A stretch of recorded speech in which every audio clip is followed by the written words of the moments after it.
पाकिस्तान की रावलपिंडी जेल में देश के इतिहास का एक जरूरी अध्याय समाप्त हो रहा था। पाकिस्तान के पूर्व प्रधानमंत्री और राष्ट्रपति जुल्फिकार अली भुट्टो को फांसी की सजा दे दी गई। आज उनकी सजा को 44 साल पूरे हो गए हैं और ऐसे में उनके व्यक्तित्व को जानना जरूरी हो जाता है और भारत के साथ उनके किस तरह के संबंध रहे हैं, उन संबंधों को भी आज हम जानने की कोशिश करेंगे। साथ ही उनसे जुड़ी जो तमाम कहानियां हैं, जो दिलचस्प किस्से हैं, उन किस्सों को भी हम संक्षेप में समझने की कोशिश करेंगे, संक्षेप में जानने की कोशिश करेंगे। मेरा नाम है अक्षय और आपका स्वागत है दृष्टि आईएएस की इस नई वीडियो में। चलिए वीडियो की शुरुआत करते हैं और सबसे पहले वीडियो की रूपरेखा को समझ लेते हैं। तो आज की जो हमारी रूपरेखा है वो बहुत ज़्यादा लंबी नहीं है। हमने खबर की बात पहले ही कर ली है। खबर को जानने के बाद हम भुट्टो के परिचय को जानने की कोशिश करेंगे और इसके बाद भारत के साथ उनके किस तरह के संबंध रहे हैं, उन संबंधों को भी विस्तार से समझने की कोशिश करेंगे, उनसे जुड़ी कहानियों को जानने की कोशिश करेंगे और अंत में इस पूरे विषय से जुड़े एक सवाल पर भी बात करेंगे। इसके अलावा ये जो पूरा विषय है वो मुख्य तौर पर सामान्य अध्ययन प्रश्न पत्र 2 से जुड़ा हुआ है और आप इसे अंतर्राष्ट्रीय संबंध, इसके अलावा भारत और उसके पड़ोसी जैसे खंडों से जोड़कर देख सकते हैं। चलिए वीडियो की शुरुआत करते हैं और सबसे पहले जुल्फिकार अली भुट्टो के व्यक्तित्व को, उनके परिचय को जानने की कोशिश करते हैं। तो जुल्फिकार अली भुट्टो पाकिस्तान में एक बहुत ज़्यादा चर्चित नाम है, जिनका जन्म मुख्य तौर पर 5 जनवरी 1928 को सिंध के लरकाना में हुआ था और ये जो लरकाना क्षेत्र है वर्तमान समय में पाकिस्तान में मौजूद है। लेकिन जब इनका जन्म हुआ था 1928 में तो ये पूरा का पूरा क्षेत्र भारत का हिस्सा था, जो कि 1947 में जब भारत का विभाजन हुआ तो भारत से अलग हो गया। जुल्फिकार अली भुट्टो पाकिस्तान के बहुत प्रसिद्ध नीति निर्माता थे, जिन्होंने पाकिस्तान के विकास में बहुत ज़्यादा विशेष योगदान दिया और साथ ही ये पाकिस्तान के बहुत बड़े नेता भी थे, राजनेता भी थे, जो कि पाकिस्तान के राष्ट्रपति भी रहे और बाद में पाकिस्तान के प्रधानमंत्री भी बने। इनका जो जन्म हुआ था वो मुख्य तौर पर बॉम्बे के एक कुलीन हिंदू परिवार में हुआ था, एक राजपूत परिवार में हुआ था, लेकिन वो पूरा का पूरा परिवार बाद में इस्लाम में परिवर्तित हो गया, उसने अपना धर्म परिवर्तन कर लिया। इसके बाद इनकी जो प्रारंभिक शिक्षा थी उसकी बात करें तो इनकी प्रारंभिक शिक्षा मुख्य तौर पर बॉम्बे में हुई और अपनी प्रारंभिक शिक्षा के बाद ये अमेरिका चले गए उच्च शिक्षा के लिए। अमेरिका में उच्च शिक्षा प्राप्त करने के बाद ये इंग्लैंड चले गए, जहां पर उन्होंने ऑक्सफोर्ड विश्वविद्यालय में कानून की पढ़ाई की और कानून की पढ़ाई जब ये कर रहे थे तो उसी बीच, इनकी पढ़ाई पूरी नहीं हुई थी, उसी बीच भारत का विभाजन हो गया और भारत 2 हिस्सों में बंट गया था। एक हिस्सा पाकिस्तान का था और एक हिस्सा हिंदुस्तान का था। तो 1953 में जब ये भारत लौटकर वापस आए तो दरअसल ये अपने देश भारत नहीं आए बल्कि ये पाकिस्तान चले गए। तो ये थी उनकी कहानी। पाकिस्तान में कराची गए और कराची में जाकर इन्होंने लॉ बतौर एक वकील प्रैक्टिस करना शुरू कर दिया। तो ये तो उनके जीवन परिचय की बात हुई। अब आगे बढ़ते हैं और उनके राजनीतिक परिचय को जानने की कोशिश करते हैं कि उनका राजनीतिक सफर किस तरह का रहा था। तो जब वो पाकिस्तान वापस लौटे तभी उनके राजनीतिक करियर की शुरुआत हुई, लेकिन यहाँ पर यह कहना गलत होगा कि वहीं से उनके राजनीतिक करियर की शुरुआत हुई। दरअसल जब ये भारत में मौजूद थे, जब भारत का विभाजन नहीं हुआ था, जब ये बॉम्बे में मौजूद थे, तब भी इनके राजनीतिक करियर की शुरुआत हो गई थी। कई बार अपने स्टूडेंट करियर के दौरान इन्होंने राजनीतिक तौर पर कई आंदोलनों में हिस्सा लिया, जैसे कि जिन्ना द्वारा जो डायरेक्ट एक्शन डे की बात की गई थी उसमें भी इन्होंने बॉम्बे के एक कॉलेज में बहुत विशेष योगदान दिया था। लेकिन जब 1953 में ये वापस पाकिस्तान लौट आए तो इनके राजनीतिक करियर की शुरुआत प्रत्यक्ष तौर पर हो गई और बहुत जल्दी इन्होंने राजनीतिक क्षेत्र में प्रगति की। इनकी प्रगति को इस लिहाज से समझा जा सकता है कि साल 1957 में इन्हें संयुक्त राष्ट्र में पाकिस्तान के प्रतिनिधि के तौर पर नियुक्त किया गया था। इसके बाद साल 1958 में पाकिस्तान में पहला तख्ता पलट देखने को मिलता है और जनरल अयूब खान सत्ता में आते हैं। वहां पर मिलिट्री शासन लागू किया जाता है और इस मिलिट्री शासन के दौरान जुल्फिकार अली भुट्टो को अयूब खान की सरकार में वाणिज्य मंत्री और इसके साथ साथ दूसरे कैबिनेट के पद प्रदान किए जाते हैं।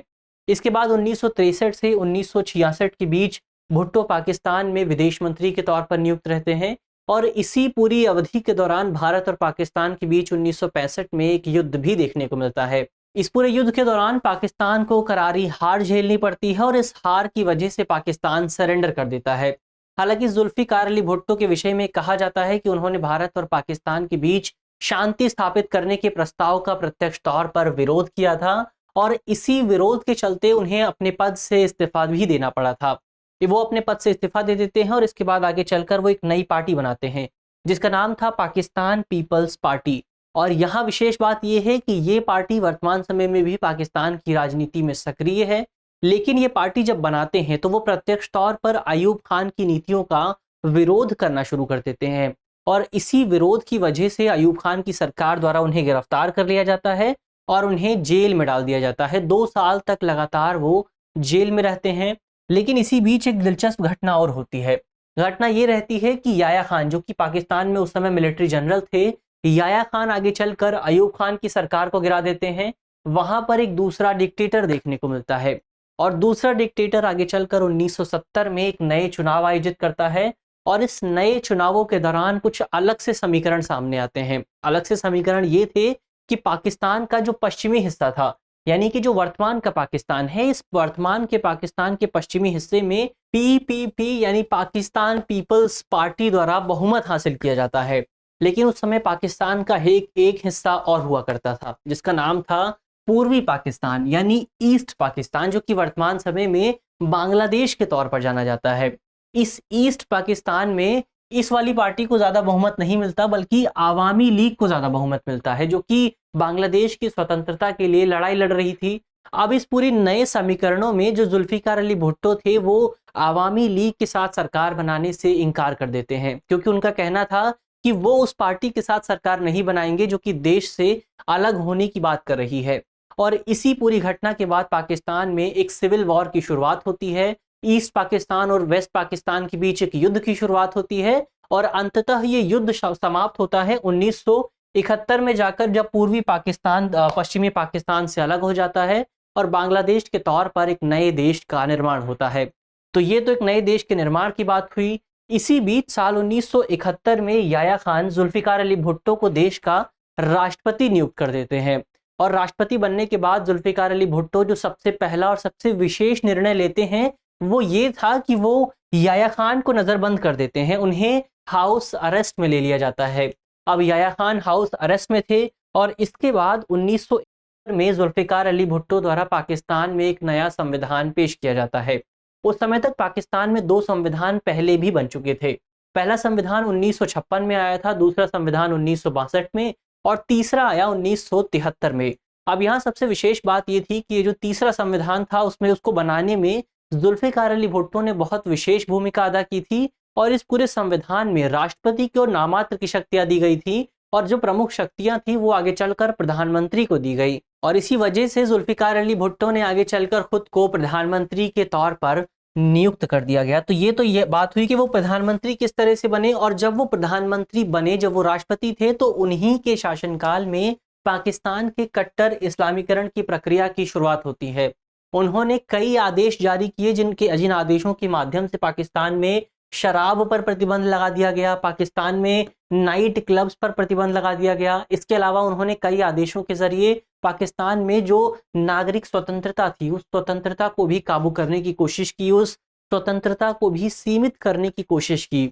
इसके अलावा उनकी सरकार ने प्रेस सेंसरशिप को भी बहुत ज्यादा बढ़ावा दे दिया और इसी वजह से जुल्फिकार अली भुट्टो की सरकार पर तानाशाही करने का आरोप लगने लगा और जनता के बीच उनके खिलाफ जो आक्रोश था वो लगातार बढ़ता जा रहा था। और इसी आक्रोश को देखते हुए भुट्टो ने ये डिसीजन लिया कि क्यों ना पाकिस्तान में नए सिरे से चुनाव आयोजित किए जाएं ताकि उनकी सरकार को एक वैलिडिटी मिल सके।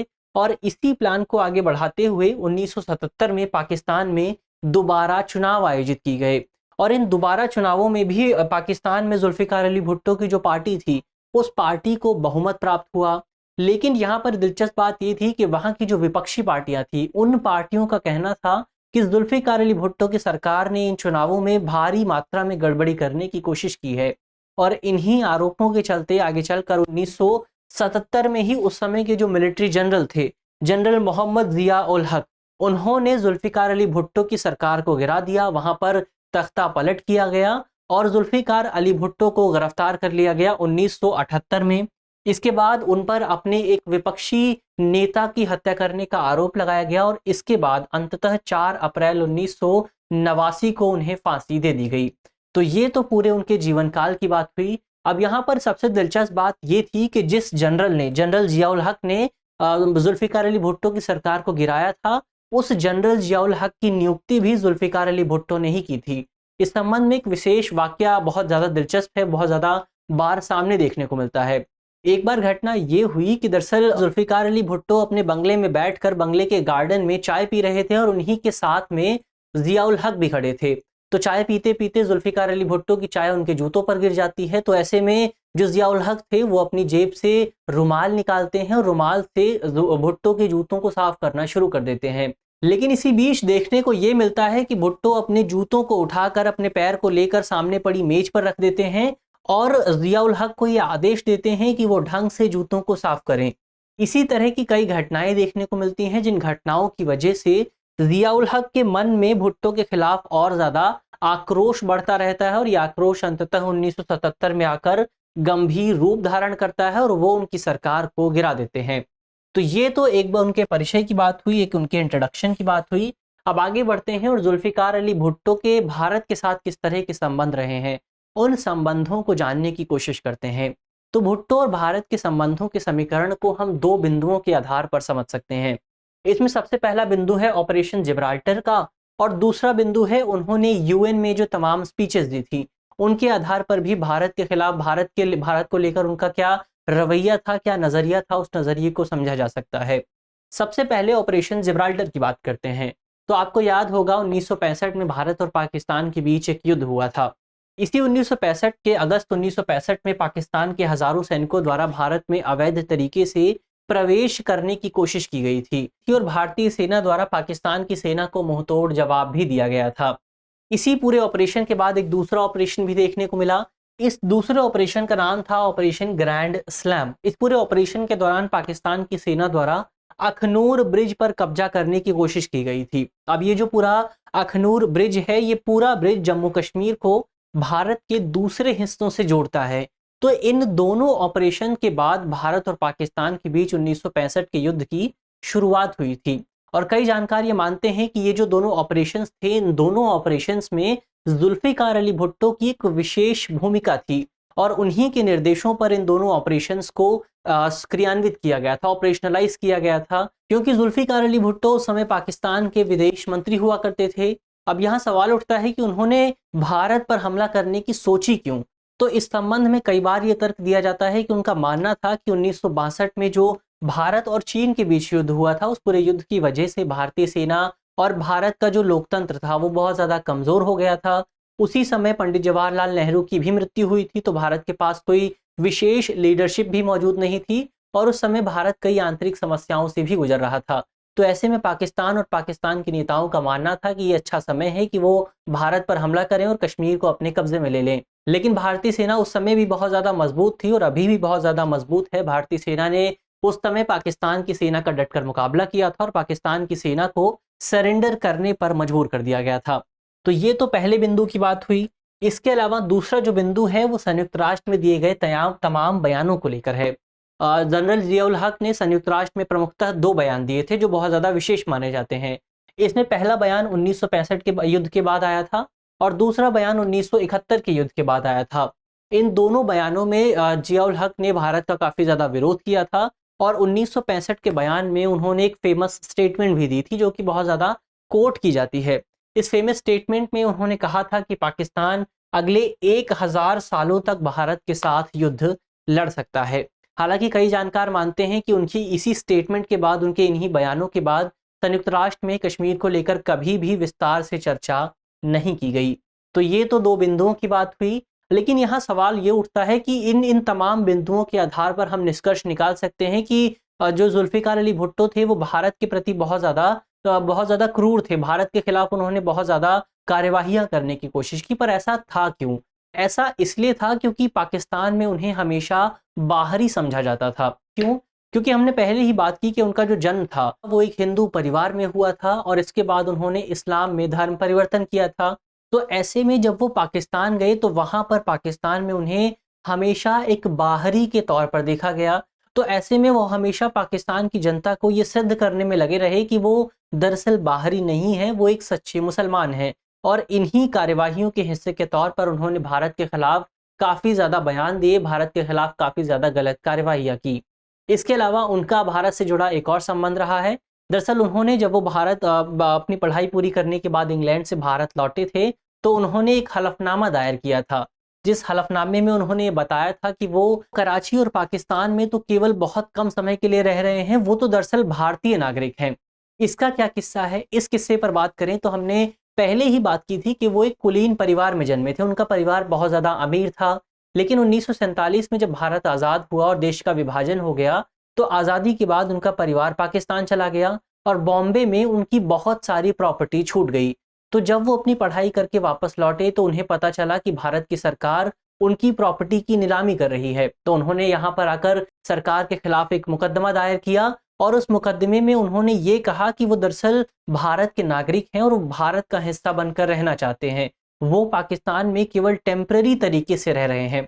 हालांकि सरकार ने, कोर्ट ने उनके इस पूरे बयान पर अपनी मंजूरी नहीं दी और अंततः उनकी संपत्ति की नीलामी कर दी गई और उन्हें वापस पाकिस्तान जाना पड़ा। लेकिन उनके साथ ये किस्सा हमेशा जुड़ा रहा कि वो प्रॉपर्टी के विवाद में भारत का नागरिक बनना चाहते थे। तो ये तो आज के विषय की बात हुई, इस पूरे टॉपिक की बात हुई। अब अंत में इस पूरे विषय से जुड़े एक सवाल की भी बात कर लेते हैं। आज का हमारा सवाल जो है वो प्रीलिम्स का है। हमारा सवाल है कि पाकिस्तान में अब तक कुल कितने संविधान बनाए गए हैं? हमारे ऑप्शन है, option A 1, option B 2, option C 3 या फिर ऑप्शन डी 4। मुझे उम्मीद है कि आप वीडियो के कमेंट बॉक्स में इस सवाल का जवाब ज़रूर देंगे। इसके अलावा यदि आप इस वीडियो की PDF चाहते हैं तो आप हमारे टेलीग्राम ग्रुप से जुड़ सकते हैं। टेलीग्राम ग्रुप का जो लिंक है वो आपको हमारे वीडियो के डिस्क्रिप्शन में मिल जाएगा। तो ग्रुप से जुड़ना बिल्कुल ना भूलें, क्योंकि PDF के माध्यम से आपको आपकी पढ़ाई में और ज़्यादा मदद मिल सकती है। मिलते हैं आपसे अगली वीडियो में, तब तक के लिए धन्यवाद।